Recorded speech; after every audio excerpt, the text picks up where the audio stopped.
ज्योति निरंजन के आदेश से दुर्गा ने इन तीनों पुत्रों को, ब्रह्मा विष्णु महेश जी को, सागर मंथन पर प्रथम बार भेजा और उधर से काल ने अपने श्वासों से ये पांचों वेद समुद्र में छुपा दिए थे। इन्होंने वहां सागर मंथन किया तो काल ने 4 वेद तो प्रकट कर दिए, 5वां वेद सूक्ष्म वेद नष्ट कर दिया, जिसमें पूर्ण परमात्मा की विशेष जानकारी और उसके पाने का मेथड था, विधि थी। तो बाद में ब्रह्मा जी ने वेदों को पढ़ा। उससे पहले उनकी माता कहा करती थी ब्रह्मा जी की, विष्णु जी की, शिव जी की, ये पूछते थे माता हमारा पिता कौन है, तो दुर्गा कहती थी तुम्हारा कोई पिता नहीं, मेरे से अतिरिक्त कोई प्रभु, कोई स्वामी नहीं, मैं ही सबकी माता हूँ और मैं ही सबका पिता हूँ, मैं ही परमात्मा हूँ। इस बात से बच्चे संतुष्ट थे कि माँ जो कह रही है वो सत्य है। फिर ब्रह्मा जी ने पढ़ा चारों वेदों को, उसमें स्पष्ट किया है कि वेद ज्ञान देने वाला भी ये ब्रह्म भी कह रहा है कि एक पूर्ण परमात्मा है, उसी की साधना करनी चाहिए, वो साकार है, मनुष्य दृश्य है और वो तीसरे मुक्ति धाम में रहता है। तब ब्रह्मा ने शंका व्यक्त की कि माता आप तो कह रहे थे कि और कोई प्रभु है नहीं, वेदों में लिखा है कि वो तो परमात्मा साकार है, सदृश्य है, मनुष्य दृश्य है, उसको उसके दर्शन किए जा सकते हैं साधना करने से। अब दुर्गा असमंजस में पड़ गई, क्योंकि दुर्गा ने फिर बताना पड़ा कि बेटा वो परमात्मा निराकार है और वो तुम्हें कभी दिखाई नहीं देगा किसी भी साधना से। ब्रह्मा जी ने कहा कि माता जी आपकी बात पर मुझे अब अविश्वास हो गया, पहले आप कुछ कह रही थी, अब वेदों को पढ़ा, इसमें विधि लिखी है पाने की, तो मैं परमात्मा पाऊंगा। दुर्गा ने कहा कि वो नहीं मिलेगा, क्योंकि इसने प्रतिज्ञा की है ब्रह्म ने कि मैं कभी किसी भी वेदों में वर्णित विधि से, जब से, तब से, यज्ञ से किसी को दर्शन नहीं दूंगा, अपने यथार्थ रूप में नहीं आऊंगा। तो ब्रह्मा जी ने 4 युग तक हठ योग किया, ओम नाम का जाप किया। यजुर्वेद अध्याय नंबर 40 के मंत्र नंबर 15 में कहा कि ओम कर्तु समर कल्वे समर कर्तुम समर वायु अनिलम अथ इदम भस्मांतम शरीरम ओम कर्तु समर किलवे समर और कर्तुम समर। अब ब्रह्मा ने देख लिया कि ओम नाम के जाप करने का निर्देश है, विधान है, और आकाशवाणी वो हठ योग वाली काल की थी, वेद ज्ञान जो है परमेश्वर का दिया हुआ है। 4 5 वेद परमेश्वर कबीर देव जी ने इस काल के ब्रह्म के सरपुरुष के हृदय में, अंतःकरण में फीड कर दिए थे। इसने समय आने पर ये विवश हो गया इनको निकालने के लिए। परमात्मा कबीर देव जी ने हमारे ऊपर बहुत रहम किया, हमने बहुत गलती कर रखी है। तो उस समय काल ने फिर एक चाल चाली, 5वां वेद नष्ट कर दिया। आकाशवाणी से तो ले लिया हठ योग ब्रह्मा जी ने, और वेदों से ले लिया ओम मंत्र। अब इनकी मति मारी गई। यजुर्वेद अध्याय नंबर 40 के श्लोक नंबर 10 में स्पष्ट किया है कि उस परमेश्वर को कोई तो साकार बताता है, कोई निराकार बताता है, कोई जन्म लेने वाला कहता है, कोई जन्म नहीं लेता, ऐसा बोलता है। इसकी जानकारी तत्वदर्शी संत देंगे, उनसे सुनो। इससे सिद्ध हो गया कि वेद ज्ञान कंप्लीट नहीं है, संपूर्ण नहीं है, अधूरा है। उसके लिए स्पष्ट बता दिया कि वो पूर्ण परमात्मा की यथार्थ जानकारी तो तत्वदर्शी संत देंगे। यजुर्वेद अध्याय नंबर 40 के श्लोक नंबर 17 में अंतिम मंत्र है 40वें अध्याय का, और यजुर्वेद का भी अंतिम मंत्र है। 40वां अध्याय अंतिम अध्याय है। इसमें ये ब्रह्म कहता है कि मेरा तो ओम मंत्र है, और वो परमात्मा, पूर्ण परमात्मा तो गुप्त है, प्रोक्ष है। जैसे गीता जी अध्याय नंबर 15 के श्लोक नंबर 1 से लेकर 4 में बताया है कि ऊपर को जड़ वाला और नीचे को तीनों गुण रूपी शाखा वाला ये उल्टा लटका हुआ संसार रूपी वृक्ष है।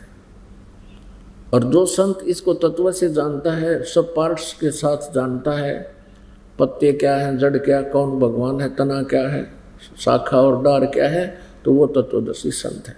तो परमेश्वर कबीर देव जी ने अपनी सूक्ष्म वेद में, अपने अमर वाणी में, सच्चिदानंद घन ब्रह्म की वाणी में, कबीर वाणी में, अर्थात इस तत्व ज्ञान में बता रखा है। अक्षर पुरुष एक पेड़ है, निरंजन वा की डार, और तीनों देवा शाखा है, ये पात रूप संसार। अब जैसे जमीन से बाहर तो दिखाई देता है उसको पेड़ कहते हैं, जड़ प्रोक्ष है, वो गुप्त है, वो पूर्ण परमात्मा परम अक्षर ब्रह्म है।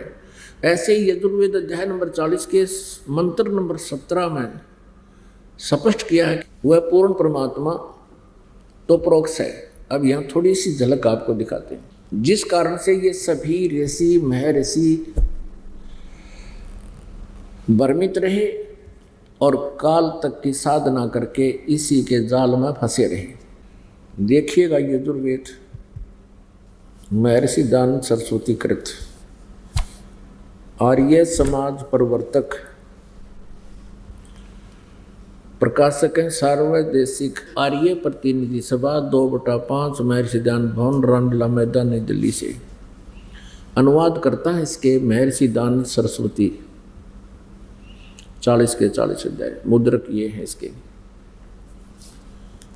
अब यजुर्वेद का अंतिम अध्याय का अंतिम मंत्र, 2-3 मंत्र हैं, बिल्कुल निर्णायक ज्ञान देते। पहले तो ये देखिएगा गीता जी अध्याय नंबर 4 के श्लोक नंबर 34 में जो वर्णन है कि तत्व ज्ञान तत्वदर्शी संतों से समझ, तो यहाँ पर भी वही है। ये 40वां अध्याय है और इसका 10वां मंत्र है।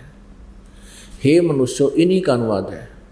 हे मनुष्यों, जैसे हम लोग धीराणाम माने जिनका ज्ञान टिकाऊ है, मेधावी योगी विद्वानों से यानी तत्वदर्शी संतों से जो वचन सुनते हैं, जो वे लोग हमारे प्रति व्याख्यान पूर्वक कहते हैं, विस्तृत ज्ञान देते हैं, वे लोग संयोग, ये देखो यहाँ ना गलत कर दिया है, असंभवात माने उत्पन्न नहीं होने वाले, असंभवात और संभवात उत्पन्न होने वाले।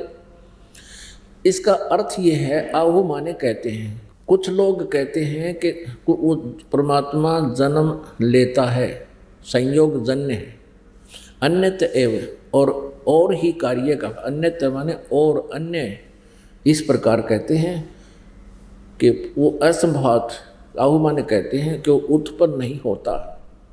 ईश ने गलत अनुवाद कर रखा है। इसका सीधा अर्थ बनता है कि कुछ तो संत भगत का कुछ लोग कहते हैं कि वो असंभवात माने उत्पन्न नहीं होना, संभवात माने जन्म लेना। उस परमात्मा का जिक्र है कि उसके विषय में कोई तो कहता है कि वो जन्म नहीं लेता और कोई कहता जन्म लेता है। इस बात को तुम उनसे सुनो। यहाँ देखिए, हे मनुष्यों, जैसे हम लोग मेधावी विद्वानों से यानी तत्वदर्शी संतों से जो वचन सुनते हैं, जो वे लोग हमारे लिए व्याख्यान पूर्वक कहते हैं, वे लोग संयोग जन्य कार्य से अन्यत एवं और ही कार्य व फल आहु माने कहते हैं। संभवात्मन उत्पन्न नहीं होने वाले कारण से अन्यत और कहते हैं। इस बात को सुनो। इसका कोई निष्कर्ष होया इस मोटे दिमाग के आदमी ने, ऋषि ने की अनुवाद कर रखे, बकवाद कर रखी। इसका सीधा सारथ है कि परमात्मा के विषय में कोई तो कहता वो उत्पन्न नहीं होता, कोई कहता वो उत्पन्न होता है। इस ज्ञान को ये आहु माने कुछ ऐसा कहते हैं, अन्य कुछ ऐसा कहते हैं, और उसको तत्वदर्शी धीराणाम विद्वान पुरुषों से, उनसे इस बात को तुम भी सुनो, उनसे सुनो। अब आगे देखो, इसी का फिर 13वें में भी कहा है, 44वां अध्याय यानी 40वां अध्याय है ये और 13वां मंत्र है। हे मनुष्यों, जो विद्वान लोग हमारे लिए, जो तत्वदर्शी संत हमारे लिए व्याख्यान पूर्वक कहते हैं, पूर्वोक्त विद्या का अन्य ही कार्य व फल आहु माने कहते हैं। पूर्व मंत्र के प्रतिपादन की अविद्या का अन्य ही फल आहु कहते हैं। इस प्रकार उन आत्मज्ञानी विद्वानों से, धीरणा माने तत्वदर्शी संतों से उस वचन को हम लोग सुनते हैं, ऐसा जानो। अब इसने तड़ंगा कर रखा था, पी के भांग का ठूठा लिख दिया, जो समझ में आई सारा नाश कर गया। इसका सीधा सारा 12वें में स्पष्ट किया है कि जो मनुष्य अविद्या माने जिसने अक्षर ज्ञान नहीं, और विद्याम यानी जिसको अक्षर ज्ञान है। अब यहाँ कहने का भाव ये है कि अविद्या वाले को तो अविद्वान कह देते हैं, और जिसने 2 अक्षर सीख लिए उसको विद्वान कहते हैं। कहते उससे अधिकतर अज्ञान रूपी अंधकार में प्रवेश करते हैं। जो मनुष्य, इसका विवरण बताया है कि कोई तो जिसने अक्षर ज्ञान हो गया उसको तो अविद्या कह देते हैं, और जिसने अक्षर ज्ञान हो गया उसको विद्वान कह देते हैं। विद्वान और अविद्वान की यह देखना, बात 13वें में स्पष्ट किया है, 10 से लेकर 13 में स्पष्ट है। हे मनुष्य, जो विद्वान लोग हमारे लिए व्याख्यान पूर्वक विस्तार से कहते हैं, विद्या माने पूर्वोक्त विद्या का अन्य ही फल कहते हैं। इसका अर्थ है कि कोई तो कहता है अक्षर ज्ञान हो गया वो विद्वान है, और अविद्या जिसके पास अक्षर ज्ञान नहीं है वो अविद्वान है। कहते हैं इस प्रकार उन आत्मज्ञानी विद्वानों से उस वचन को हम लोग सुनते थे, ऐसा जाना है कि वो बतावेंगे विद्वान और अविद्वान की तत्वदर्शी संत, उनसे सुनो। सुरसुम माने सुनो। अब हम आते हैं 15वें श्लोक में। यही 44वां अध्याय 49वां अध्याय यजुर्वेद का। इस 15वें में क्या कहा कि वायु अनिलम अमृतम अथ इदम भस्मांतम शरीरम ओम कर्तो समर किलबे समर और कर्तुम समर। ये महर्षि का अनुवाद देखिए भांग पीने वाले का। हे कर्तो माने हे कर्म करने वाले जीव तू, शरीर छूटते समय ओम, ये ओम शब्द लिखा है संस्कृत में, ब्रैकेट में इसने वो मूल संस्कृत को लिया है, अनुवाद बाहर किया है। इस नाम वाच्य ईश्वर को स्मरण कर, अड़ा दिया अड़ंगा, स्पष्ट लिखा है कि ओम करतो समर किलबे समर करतुम समर। ओम नाम का जाप करो, काम करते करते सिमरण करो, विशेष कसब के साथ यानी किलबलाहट के साथ सिमरण करो, और मुख्य कर्तव्य जानकर, अपना मनुष्य जीवन का प्रथम कर्तव्य जानकर, कर्म जानकर के भक्ति करने के लिए मनुष्य शरीर प्राप्त हुआ है। इसलिए ओम का सेवन करो, भस्मांतम शरीरम, शरीर छूटने तक इसका सेवन करो। और इसने अड़ंगा अड़ा दिया, इसने ये भी नहीं लिखा कि ओम का सुमरण करो, नहीं, हे कर्म करने वाले जीव तू, कर्तो माने कर्म करने वाले। इसका अर्थ है कि ओम काम करते करते सिमरण करो, विशेष कसक के साथ सिमरण करो, अपना परम कर्तव्य जानकर सिमरण करो। और यूँ कहे ओम नहीं सिमरण करना, ओम ब्रैकेट में ले लिया, इस नाम वाच्य ईश्वर को स्मरण करे। अब नो कहे ओम जाप नहीं करना, जिसका ओम नाम है उसका स्मरण कर। और इसमें स्पष्ट क्या है, ओम का जाप करे। अब यहाँ यूँ तक अनाड़ी था, इसने जो कर दिया सो कर दिया, लेकिन ब्रह्मा जी ने ये ले लिया कि ओम नाम का जाप बताया है।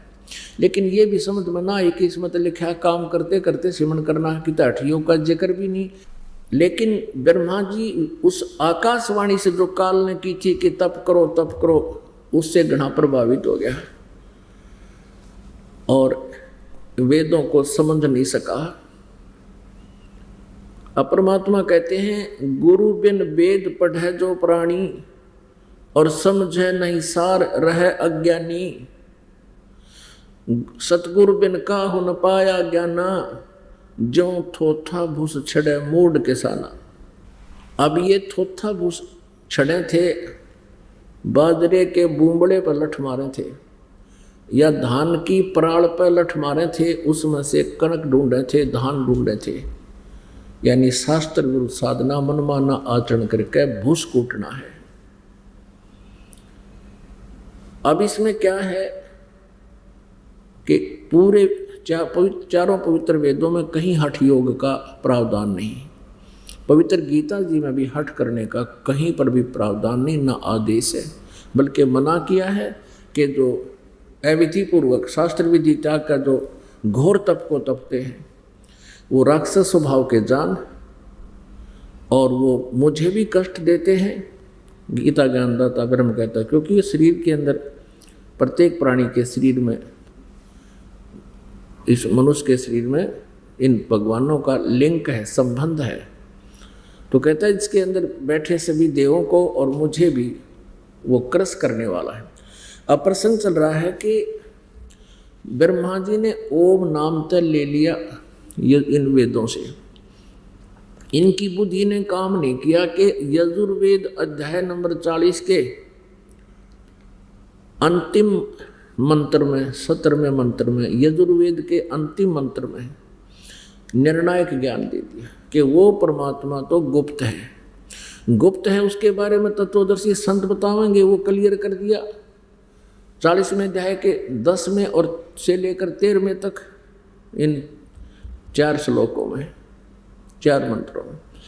और यहाँ बता दिया कि वो परमात्मा तो प्रोक्ष है और मैं ब्रह्म स्वर्ग में रहता हूँ, ब्रह्मलोक में रहता हूँ, आकाश में, उस दिव्य आकाश में रहता हूँ, मैं ब्रह्म हूँ, मेरा ओम नाम है।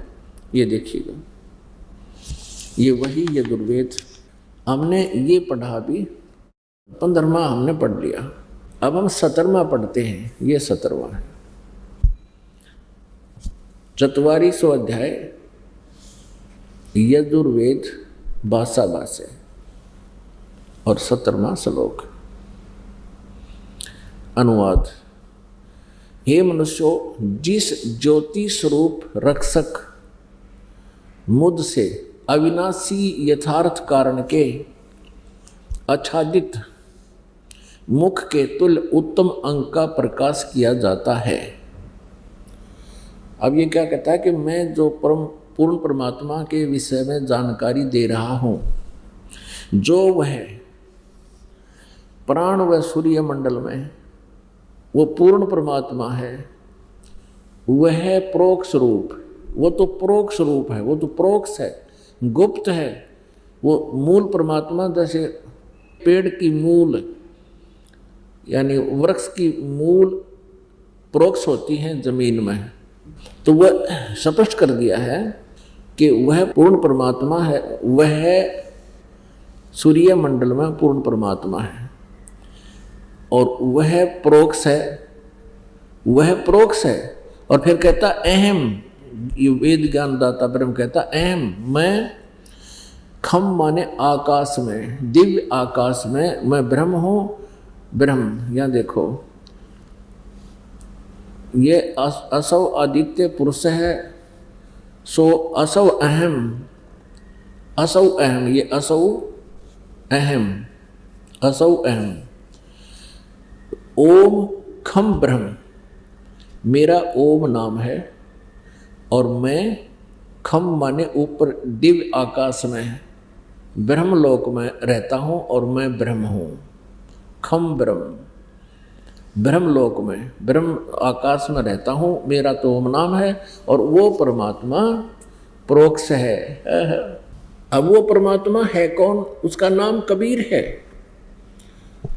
और वो कैसा है? वह परमात्मा सहशरीर है। यजुर्वेद अध्याय नंबर 5 के श्लोक नंबर 1 में 2 बार प्रमाण दिया है कि अग्ने तनुरसी विष्णुवे तवा सोमस्य तनुरसी। अग्नि माने परमेश्वर, तनु माने शरीर, असी माने हे परमेश्वर आपका शरीर है, आप साकार हैं। दूसरी बार कहा कि विष्णुवे तवा सोमस्य, उस अमर पुरुष का सबके पालन पोषण धारण पोषण करने के लिए शरीर है। ऋग्वेद मंडल नंबर 9 सूक्त नंबर 1 मंत्र नंबर 8 और 9 में आप जी ने कल पढ़ा कि उस परमात्मा को उग्र गतियां उग्र सतिथियाँ प्रेरणा करती है, प्रेरित करती है, फिर वो भासमान शरीर को धारण करता है और वो उस परमात्मा का 3 प्रकार से शरीर की सतिथि है। एक रूप में तो परमात्मा अनंत कोट ब्रह्मांड के स्वामी रूप में विराजमान रहता है सतलोक में। वहाँ परमात्मा मनुष्य दृश्य है, उनका एक रोमकूप की शोभा करोड़ सूर्य मिला दे, करोड़ चंद्रमा मिला दे तो भी परमात्मा के रोमकूप की रोशनी अधिक है। और वहाँ वो परमानेंट रहते हैं, स्थिर। और दूसरे शरीर की स्थिति है कि वो यहाँ एक शिशु रूप धारण करके प्रत्येक युग में एक लीला करते हैं और उसमें वो ऐसी ही लीला करते हैं कि उनको कोई निसंतान दंपति उठा ले जाते हैं और जिस भी घर में पलते हैं उसी नाम से वो कहलाते हैं। जैसे सतयुग में महर्षि कहलाए, ऋषि कहलाए, ब्राह्मण कहलाए परमात्मा। द्वापर में भी ब्राह्मण उनको ले गए थे तो ऋषि कहलाए। और त्रेता युग में एक वाल्मीकि ने उनको उठा लिया था तो तब वो वाल्मीकि कहलाए, करुणा में नाम से आए थे। और कलयुग में एक जुलाहा उठा ले गया तो वो जुलाहा कहलाए। लेकिन परमात्मा कहते हैं जात पात मेरा नहीं। अब उस परमात्मा के 3 स्थिति से शरीर है। एक तो वहाँ सतलोक में स्थायी रहते हैं, दूसरा एक नवजात शिशु का रूप धारण करके पृथ्वी पर आते हैं, लीला करते हुए बड़े होते हैं और छोटी आयु में ही वो अपने इस तत्व ज्ञान का प्रचार शुरू कर देते हैं। क्योंकि परमात्मा का यहाँ आने का उद्देश्य अपनी आत्माओं को उस निज घर का ज्ञान देना ही होता है कि तुम कौन हो, कहाँ से आए हो, यहाँ क्या कर रहे हो, तुम्हारी क्या दुर्गति हो रही है, तुम्हारी आंखें नहीं खुल रही हैं। एक पल में ना जाने के बिजली गिर जाए इस गंदे लोक में और तुम शेष बचे हुए ये सोचते हो हम तो अभी ठीक हैं। और जिनके ऊपर कल बिजली गिर गई, कोई एक्सीडेंट में मर गया, कोई कैंसर होकर तड़फ का मर गया, कोई और किसी कारण से बर्बाद हो गया, वो भी आपके तरह अपने आप को ठीक समझ रहा था। यहाँ कितना ठीक नहीं, कोई ठीक नहीं, कोई कुशल नहीं है। तो परमात्मा का उद्देश्य यहाँ आने का यही होता है कि वो अपना तत्व ज्ञान, अपनी जानकारी दें अच्छी आत्माओं को। वो अच्छी आत्माएं फिर अपने अपने समाज में उस परमेश्वर की महिमा का फिर डंडोरा पीटे हैं। यही हुआ, यही होता रहा है। तो ये तो दूसरी स्थिति होगी परमात्मा के शरीर की। और तीसरी स्थिति ये बताई होती है कि जब चाहे वो प्रकट हो जाते हैं किसी भी रूप में। जैसे अब्राहिम सुल्तान अदम को मिले, एक जिंदा महात्मा का रूप बना कर प्रकट हो गए और उनका अज्ञान हटाया, अपनी शरण में लिया, मोक्ष का अधिकारी बनाया। ऐसे आदरणीय नानक देव जी को बेई नदी पर मिले, उनकी आत्मा को सचखंड लेकर गए। 3 दिन 3 रात तक उनके शरीर को अदृश्य कर दिया। तीसरे दिन वो वापस भेज दिए। नानक साहब जी ने ऊपर देखा सचखंड में पूर्ण परमात्मा को, सतपुरुष को, कबीर देव जी को। एक रूप में तो वहाँ तख्त पर बैठे थे, दूसरे रूप में उनके साथ एक जिंदा महात्मा के रूप में साथ गए थे।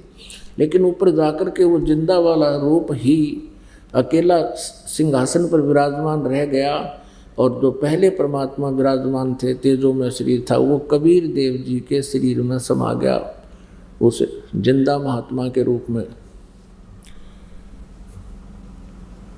तो ऐसे 3 सत्य फिर नानक साहब जी को वापस भेज दिया।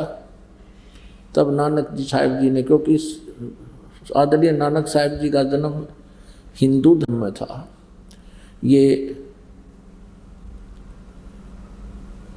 जो है इस अरोड़ा जाति में खत्री परिवार में जन्मे थे कालूराम मेहता खत्री के घर पे,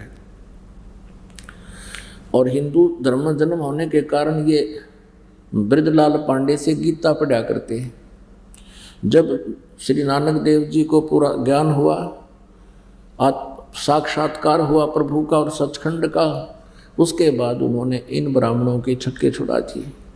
केवल 7 श्लोक गीता के ले लिए और कहा कि ये शपथ श्लोक की गीता का उत्तर दे दो तुम।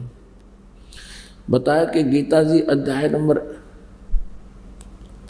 4 के श्लोक 34 में जिस तत्वदर्शी संत के बारे में कहा वो उसकी पहचान बताओ। और तुम मानते हो श्री कृष्ण जी ने गीता का ज्ञान दिया है, तो श्री कृष्ण जी तो कह रहे तो थे अध्याय के 5वें श्लोक में और 9वें श्लोक में, दूसरे अध्याय के 12वें श्लोक में, मेरा तो जन्म और मृत्यु होता है, तुम इनको अविनाशी बता रहे हो।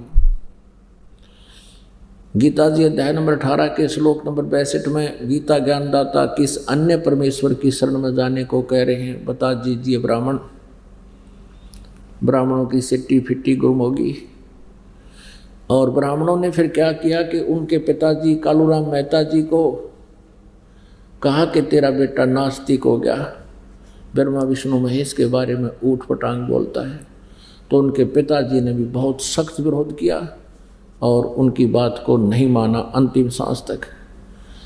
फिर नानक साहब जी कैसे मान सकते हैं, वो तो आँखों देख रहे भगवान को, तो उन्होंने भी किसी की नहीं मानी। तो ऐसे दृढ़ भक्त हैं जिनको परमात्मा आकर मिलते हैं, ये नियम है उस परमेश्वर का। और ऐसी लीला केवल कबीर साहब ने की है। इससे सिद्ध है कि कबीर इज गॉड। तो पुण्यात्मा वो परमेश्वर यहां आता है। ऐसे 3 सतिथि उस परमेश्वर के शरीर की हैं। इसलिए ऋग्वेद मंडल नंबर 9 आपको फिर दिखाते हैं। पुण्यात्माओं, आपको बताया कि आप विद्यार्थी हैं और फाइनल एग्जाम तक विद्यार्थी ने अपने सिलेबस का रट्टा लगाते रहना चाहिए, नहीं तो फिर भूल पड़ जाती है, एग्जाम में फिर विचलित हो जाता है। जब तक आप इस संसार में हैं आप विद्यार्थी हैं। जब आपका शरीर छूटेगा तब आपकी परीक्षा प्रारंभ होगी। कल भी बताया था, फिर भी आप नोट करते रहिए क्योंकि नए श्रोता भी आते हैं। शरीर छूटने के बाद आपका सूक्ष्म शरीर होता है, ये शरीर रह जाता है यहाँ पर। इस शरीर के माध्यम से हमने जैसा भी अभ्यास प्रैक्टिस किया है, जितनी भी भक्ति कमाई की है, वो सूक्ष्म शरीर में रह जाती है।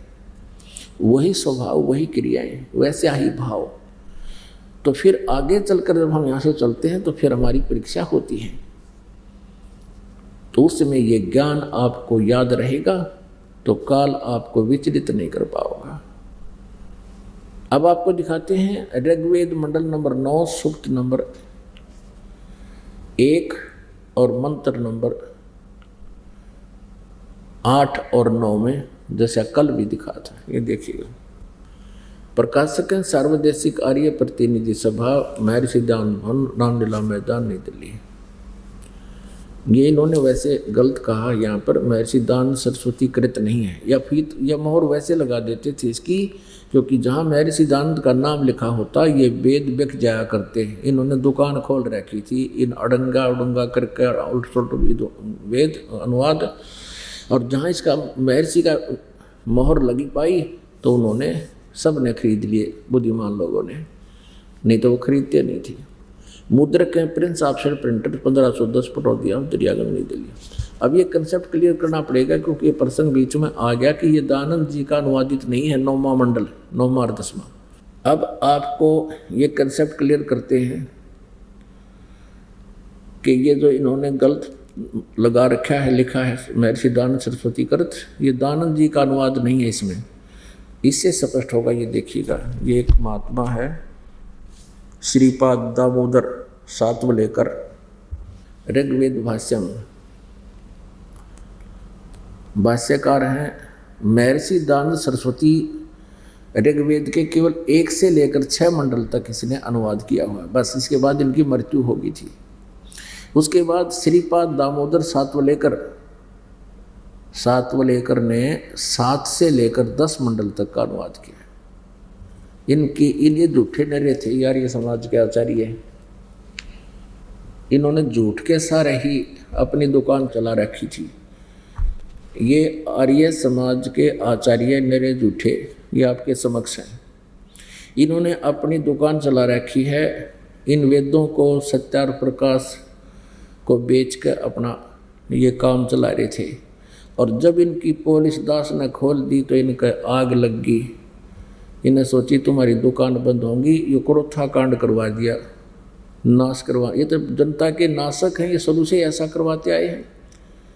लेकिन वर्तमान में आज से 600 वर्ष पहले वाला मानव नहीं है, बहुत बुद्धि रखता है और प्रत्येक इंसान की वो चाल को समझता है, बोलते ही परख जाता है ये कहाँ बोल रहा है, यह क्या उद्देश्य रखता है। तो अब ऋग्वेद मंडल नंबर 9 फिर दिखाते हैं, उसमें क्या अनुवाद किया है। यदि ये महर्षि दानंद इसका अनुवाद करता है, इसका नाश कर देता, कति कुछ भी समझ में नहीं आने देता। शुक्र है इसकी जल्दी मृत्यु होगी 59 साल की उम्र में। उसके बाद फिर इन्होंने अन्य आचार्यों ने मिलता जुलता सा कुछ ठीक अनुवाद कर दिया, जो आज हमें आपको समझाने में सुविधा हो रही है। नहीं तो दास को तो 100% विश्वास हो गया था, जो मालिक ने वचन बोल दिया फाइनल है।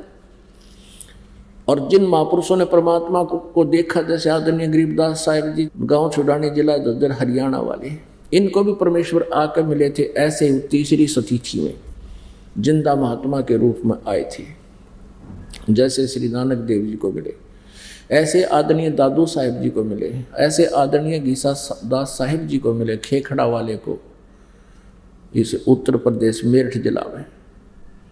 ऐसे ही आदरणीय मुलुकदास साहिब जी को मिले। मुलुकदास जी अरोड़ा जाति से थे, खत्री जाति से। और आदरणीय धर्मदास साहिब जी से मिले, ये लाला जी थे। और आदरणीय स्वामी रामानंद जी से मिले, ये ब्राह्मण पंडित थे। तो इन ऐसे ही लीला करते हैं परमात्मा, अपने सतलोक से चलकर आते हैं। उनसे तीसरी सतीथि में एक कब आए और कुछ लीला करके चले गए। अब हम दिखाते हैं आपको परमात्मा सशरीर है। ये वही ऋग्वेद मंडल नंबर 9, 10 महर्षि दान, ये गलत लिखा है ना, यहाँ देखो, यहाँ भी प्रकाशक सार्वदेशी कार्य प्रतिनिधि सभा महर्षि दान, भवन रामलीला मैदान, नई दिल्ली। ये गलत लिखा है उन्होंने, महर्षि दानंद स्वीकृत 9 और 10 मंडल महर्षि दानंद के नहीं है, 7 से लेकर 10 तक अन्य किसी आचार्य ने किए हैं। मुद्रक हैं Prince offset printers, 1510 Pataudi house, Daryaganj, Nai Delhi से। इसके 9वें मंडल का आप देखिएगा, ये अर्थ नव मंडल, ऋग्वेद का 9वां मंडल है। और ये प्रथम सूक्त और प्रथम ही मंत्र, इसमें इन्होंने कहा है सोम माने हे परमात्मन। अब दूसरा मंत्र, मंडल नंबर 9, सूक्त नंबर 1 है और मंत्र नंबर 2। 1 आपने पढ़ लिया, ये 2, इसमें भी हे परमात्मन। ये 3 मंत्र में हे परमात्मन, ये 4 मंत्र में हे परमात्मन। ये दास आपको क्या समझाना चाहता है ये देखिएगा। 5 में हे परमात्मन, और यही ऋग्वेद मंडल नंबर 9 सूक्त नंबर 1 के मंत्र नंबर फिर 6 में भी हे परमात्मन। अब ये दानंद सरस्वती परमात्मा को निराकार बताया करता था, इसलिए वेदों का अनुवाद करते समय इनका याद आ गई इन आचार्यों के, क्यों हो अड़ भगवान लिख दिया था, अगर साकार लिखा है तो यहाँ बदल दी, साथ में मैंने बोली बदल दी, लैंग्वेज बदलने लगे। उस पुरुष को यहाँ लिखना था उस परमात्मा को, आगे देखो 8वें में भी बोली बदल गई है। उस पुरुष को यहाँ लिखना था उस परमात्मा को, क्योंकि वो आगे लगातार 6 में परमात्मा परमात्मा कह रहे हैं। यहाँ कलम कैसे रुक गई उनकी, क्योंकि ये नहीं चाहते थे जनता को सच्चाई का पता लगे। लेकिन कब तक छुपा सकते हैं, चोर चुरावे तुम बड़ी गाड्डा पानी में, वह गाड्डा वह ऊपर आवे न, सच्चाई छानी ना। उस परमात्मा को उग्र गतियाँ यानी विशेष परिस्थितियाँ प्रेरणा करती हैं। जैसे जब परमेश्वर आए, कबीर जी, आग लगी पड़ी थी, कोई भक्ति को जानता नहीं था, उत भूत की पूजाएं शुरू कर दी थी। उस परमात्मा को उग्र गतियाँ प्रेरणा करती हैं। और भासमान शरीर को, तेजोमय शरीर को वह पुरुष यानी वह परमात्मा प्राप्त होता है। तेजोमय शरीर धारण करता है, उसका तेजोमय शरीर होता है। आगे देखो, अब यहाँ लिखा है जिसमें त्रिधातु 3 प्रकार से दूसरों का वर्ण करने वाला, दूसरों का कल्याण करने वाला मधु में शरीर मिलता है। तीन प्रकार से शरीर धारण करता। उनमें से एक प्रकार जो शिशु रूप में आते हैं, उसका यहाँ वर्णन दिया है कि जब वो परमात्मा शिशु रूप में प्रकट होकर के लीला करता है, तब कुंवारी गायें उसकी परवरिश करती हैं। कुंवारी गायों से के दूध से परमात्मा की लीला होती है, परवरिश की। उस सोमम माने सोम स्वभाव वाले श्रद्धालु पुरुष को, यहाँ पुरुष लिखना शुरू कर दिया। पुरुष माने वैसे परमात्मा होता है, लेकिन इनका उद्देश्य यहाँ केवल एक सिंपल मनुष्य सिद्ध करना चाहा, श्रद्धालु लिख दिया। उस परमेश्वर को जो शिशुम, इसका अर्थ नहीं क्या शिशुम का, शिशु रूप में प्रकट होता है। उस समय यहाँ लिखना था, उस शिशु रूप में प्रकट परमात्मा के इन कुमार अवस्था में ही अभी अधन्या माने बिना दनाई, अभी माने सब प्रकार से, यानी पूर्ण रूपेण कंवारी, जाके संग बैल नहीं लागा, गाय की बच्चिया दूध पीना छोड़ चुकी हो और कभी बैल से सांड से टच ना हुई हो, उसको कंवारी समझो। अंडरस्टूड है कंवारी शब्द। कंवारी गाय अभी अधन्या, यानी बिल्कुल क्लियर किया है इसको समझे। कंवारी धेनव माने गौवें, धेनु माने गायें, गौवें तृप्त करती हैं, उसका पालन की लीला करती हैं। वो परमात्मा क्या करता है? अब आपको पुण्यात्माओं, ये वेद हमने सुने थे पहले। इस दास की आयु सन 1988 में 37 वर्ष की थी इस शरीर की। उसमें दास को उपदेश प्राप्त हुआ था सन 2001 में जब क्रोथा आश्रम बन चुका था, परमेश्वर ने प्रेरणा की, एक वाणी याद आई कि वेद मेरा भेद है और मैं मिलूं वेदन से नाही, और जौन वेद से मैं मिलूं वो वेद जानते रहे। तो दास ने सोचा परमात्मा की वाणी मिथ्या नहीं हो सकती, हो सकता है वेद और गीता। परमेश्वर ने एक वाणी और बोली है अपने अमर वाणी में कि वेद कतेब झूठे नहीं भाई, और झूठे हैं जो समझे नहीं। इन दोनों वाणियों ने दास को कचोट दिया। दिल्ली से वेद मंगवाए बच्चों से, भक्तों से, श्रीमद् भगवद गीता मंगाई। दास ने सोचा मुझे अनुवाद नहीं करना आएगा, इन्होंने कुछ तो ओला सोला कर ही रखा होगा, अनुवाद ही हिंदी में कुछ तो किया होगा, उसको देखेंगे और फिर मालिक की वाणी से कुछ मिला तो फिर शब्दकोश हमारे पास होगा। वही हुआ। दास ने पहले श्रीमद् भगवद गीता को देखा और तेरे की सारा खजाना भरा। गीता ज्ञान दाता काल, ये ब्रह्म है, ये काल है, श्री कृष्ण काल नहीं। ये कहता मेरा ओम नाम है, श्री कृष्ण का ओम नाम नहीं, क्योंकि ये तो स्वयं ओम नाम जाप करते थे। फिर गीता जी अध्याय नंबर 18 के श्लोक नंबर 62 में कहा कि उस परमेश्वर की शरण में जाओ। होई गीता जी के 15वें अध्याय के 16-17 में 3 प्रभु, सरपुरुष, अक्षर पुरुष और परम अक्षर पुरुष। अक्षर पुरुष एक पेड़ है, निरंजन वाक की डार, 15वें अध्याय के 1 से 4 में एकदम रोशनी हुई उत्तर की। फिर सारा देखा, फिर सोचा इसका अलग से व्याख्यान करें, तो दास ने फिर गहरी नजर गीता पुस्तक में गीता जी का यथार्थ अनुवाद एज इट इज कर रखा, जो आप जी के पास पहुंच चुकी है। तो इसी प्रकार फिर वेदों को देखा।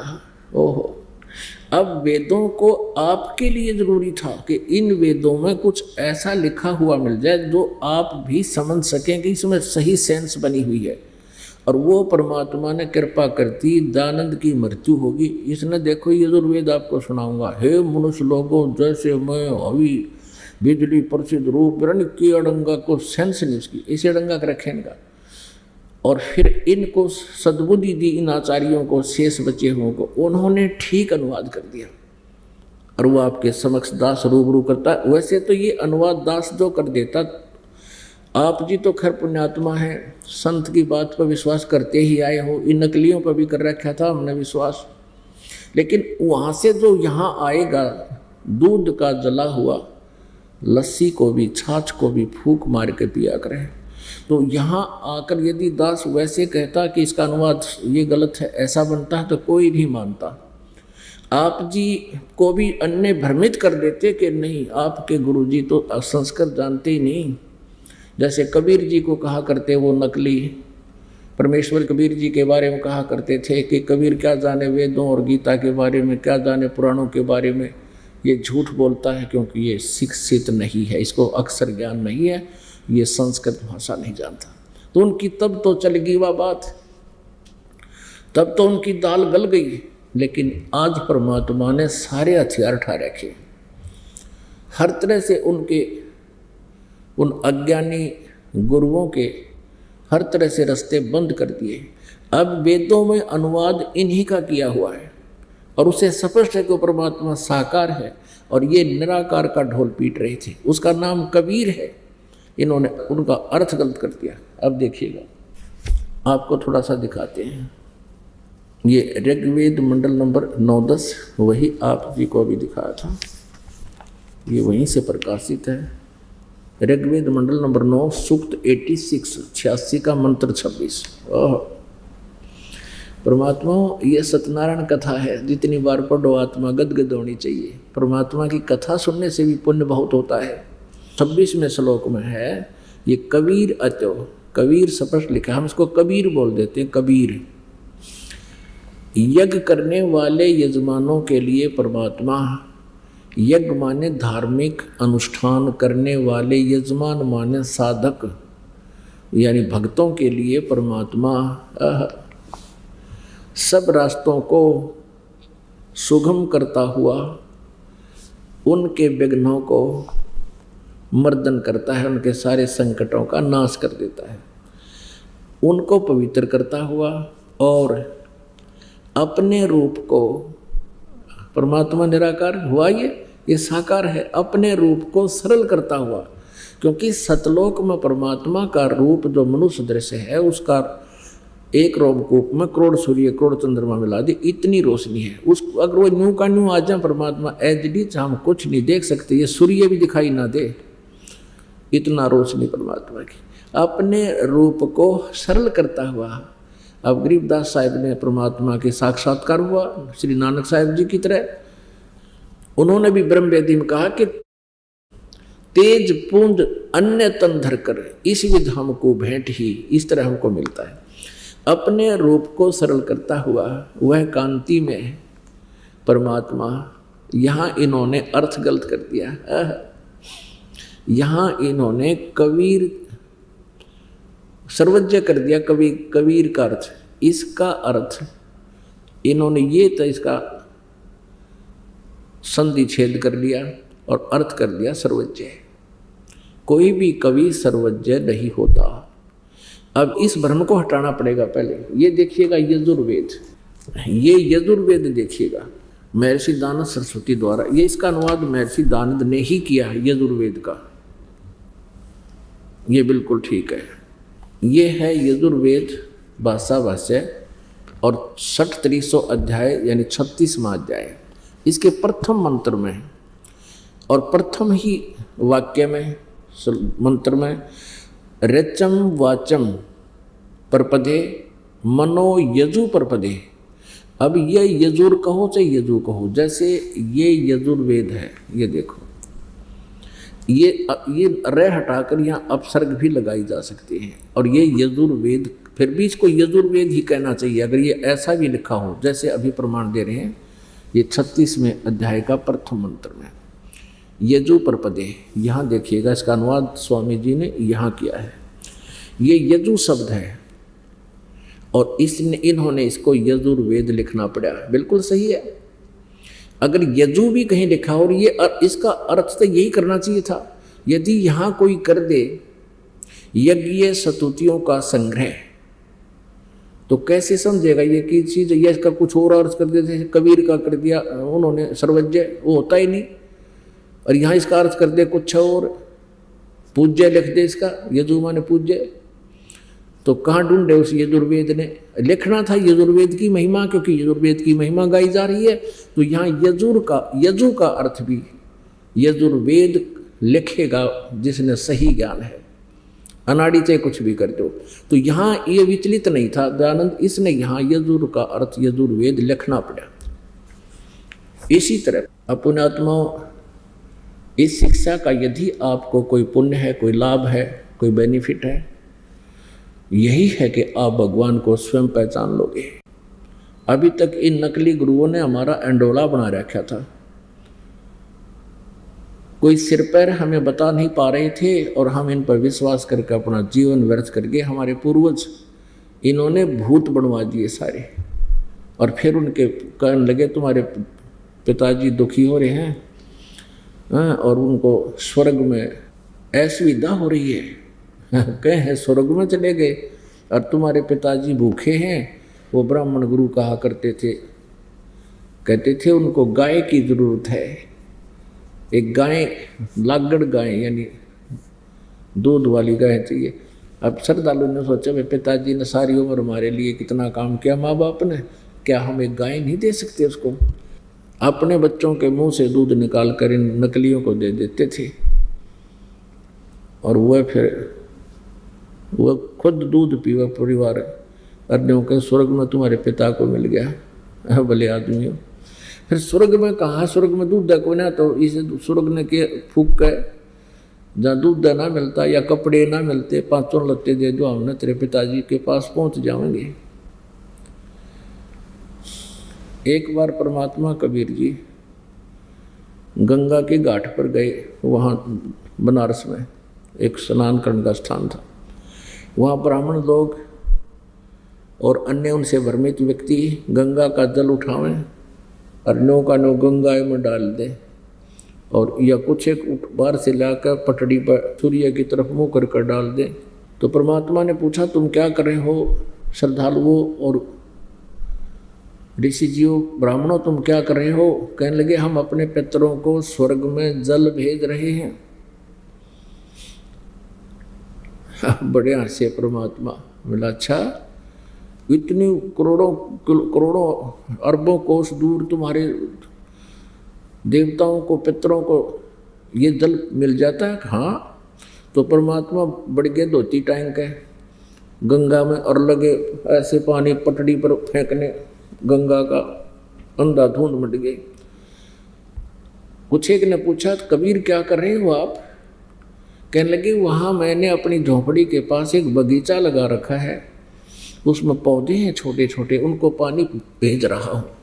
तो वह कहने लगे अरे मूर्ख, जो वहाँ कैसे पानी जाएगा? सारा यहीं तो गिर रहा है, वहाँ तक कैसे जाएगा? जब तुम्हारे पितरों के पास करोड़ों किलोमीटर चला जाएगा तो मेरी 2 किलोमीटर में नहीं जाएगा क्या? ये है मूर्ख बना रहे, मना तो मूर्ख और मूर्ख तुम आप। तो पुण्यात्माओं, ये परमेश्वर पूर्ण ब्रह्म, इन्होंने आकर यथार्थ ज्ञान दिया। अब आप देखिए, अब परमेश्वर की महिमा पढ़ोगे, जहाँ कवि शब्द भी इन्होंने लिख दिया, उस कबीर का अर्थ भी कबीर देव लिखना पड़ेगा। हम उसको कबीर साहब कहने लगे। ये संस्कृत के ज्ञाता और व्याकरण के माहिर यदि ये कहें कि इसका अर्थ हम अर्थ ना करें और कवि लिख दें, कवि लिख दो कि वो कवि परमात्मा है, क्योंकि उस परमात्मा को कवि, उसका नाम ही कवि है। हम कवि को कवि कहने लगे, कवि, हम कवि साहब। लेकिन इस वेदों में कबीर देव है और कबीर देव की वजह से हम कबीर साहब कहने लगे अपनी मातृ लैंग्वेज में, मदर लैंग्वेज में। कबीर देव, देव माने परमेश्वर, देव माने साहब होता है, साहब कहो, भगवान कहो, राम कहो, तो इस प्रकार ये कबीर देव, हम कबीर साहब कहने लगे। तो अब देखिएगा ऋग्वेद मंडल नंबर 9 और सूक्त नंबर 86 और मंत्र नंबर 26 ये हम पढ़ रहे हैं। ये आपने पढ़ लिया, हम यहाँ तक आ गए कि यज्ञ करने वाले यजमानों के लिए परमात्मा, धार्मिक अनुष्ठान करने वाले भक्तों के लिए प्रभु परमात्मा, सब रास्तों को सुगम करता हुआ उनके विघ्नों को मर्दन करता है, उनको पवित्र करता हुआ और अपने रूप को सरल करता हुआ, हल्के तेज पुंज का रूप धारण करके वह कांति में परमात्मा कबीर देव है।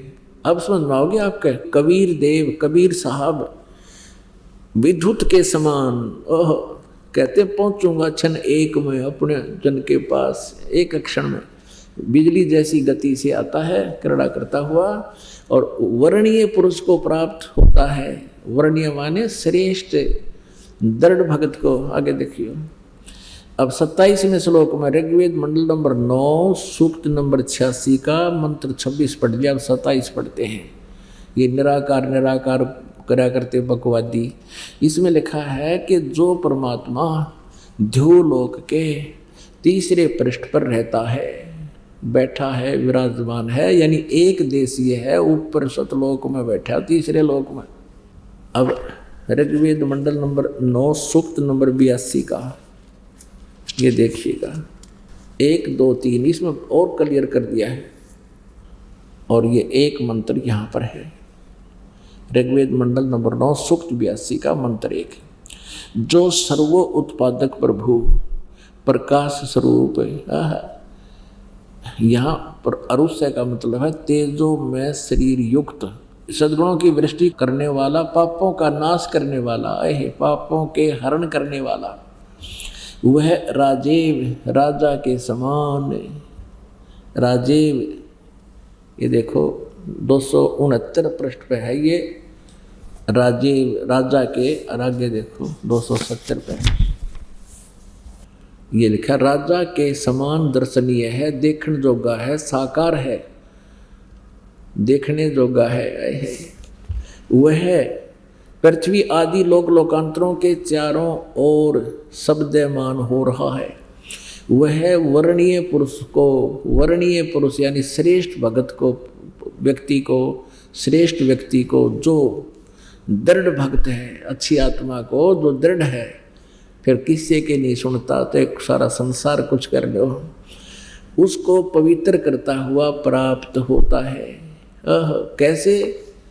जिस प्रकार विद्युत यानी आकाशीय बिजली और स्नेह वाले स्थानों को आधार बनाकर प्राप्त होता है। जैसे आकाशीय बिजली गिरती है, पहले पुराने समय में कांसी धातु के बेले थाली होते थे तो उनको छुपाया करते थे, वर्षा के दिन घर में रख देते थे कहीं बिजली ना गिर जाए, क्योंकि वो उस पर उसका अट्रैक्शन होता है।